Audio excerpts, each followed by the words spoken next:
So Paul, here we are in southeast London, outside Christ Faith Tabernacle. Why are we here today? What's the celebration and why are we stood on this street right now? It's a privilege to be here to share in the 25th anniversary of the founding of Christ Faith Tabernacle. Apostle Alfred Williams and his team saw this building going on the market 2 or 3 years ago, and he asked Richmond to come in and help him put together a package of refurbishment to meet with local English heritage, to meet with local conservation, and to see how we can transform this building from a theatre, from a bingo hall, into a building for modern church. So this building really is at the heart of the community here in southeast London, and there has been a tremendous work done to maintain the original features of this building and what a purpose it serves in the community now as well.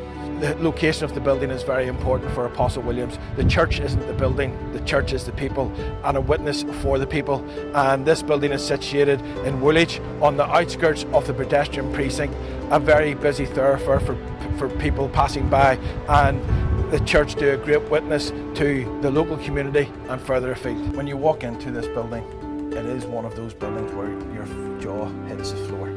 The architecture either side of the stage, it was one of Konskiewski's earliest designs of Gothic architecture, and it just as if you're walking into a cathedral. The detailing under the balcony, the vaults with the arch detail. The other buildings we've worked on following Gala having a patronage there for a time, they had leveled the floors out to play bingo. I don't know how they did it here, but they played bingo on a sloping floor. But we thank God for that, because it meant the original floor was left. We took one of them with permission from English Heritage back to our metal fabricator in Northern Ireland and asked him could he replicate. And what we have now is original light fittings, albeit made in 2014. So it meets current regulations, English Heritage are happy, conservationists are happy, and also Apostle Williams in this church is very happy as well, because it goes with the features of the building as well. Everything ties together. My dad harps on ad nauseum to detail, detail, detail. And that's what Richmond is all about. We have an in-house design team which works closely with English Heritage, works closely with local conservation, and we get the detail of the building right. The detail that you go to as a company is absolutely beyond what I've ever seen before. And I really applaud you for that, because it really goes with the character of this building, but also you're really respectful of the building as well, and also for the ministry that takes place. Full credit to you. Well, you have to get the building to work.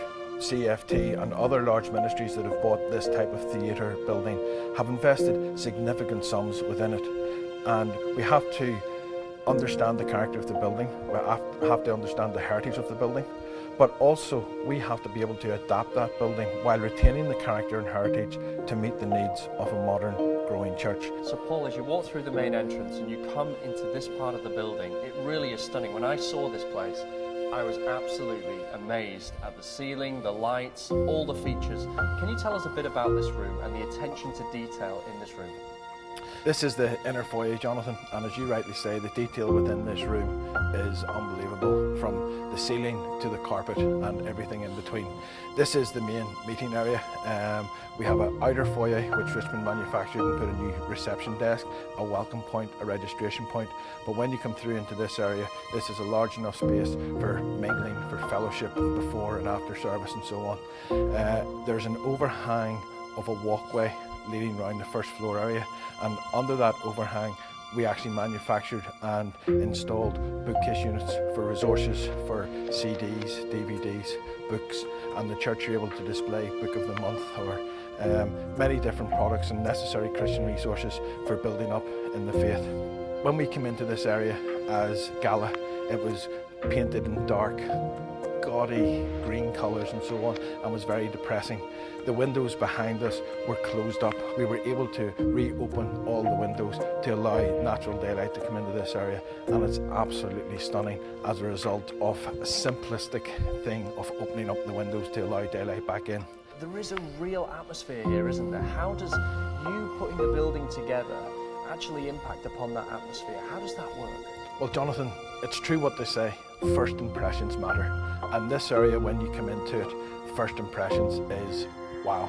it's stunning. It sets the standard for the rest of the building, because when you walk in through the front doors and into this foyer and on into the auditorium, it just oozes quality, it oozes character, it oozes majesty and glory. And we have just tapped into that architecture and enhanced, restored and developed and brought the building in to be used to the glory of God. This building is a grade 2 star listed building, so we have to treat it with care, with respect, and at the same time we need to make sure that we can adapt it to meet the needs of its current owner and long-term occupier. Steve Crowe was very interested in this building. His colleague Rebecca Duncan took a great interest within this building and helped us and assisted us and gave us information, gave us guidance, and it would be only fitting on this tribute to mark the impact and the assistance that Rebecca Duncan has had.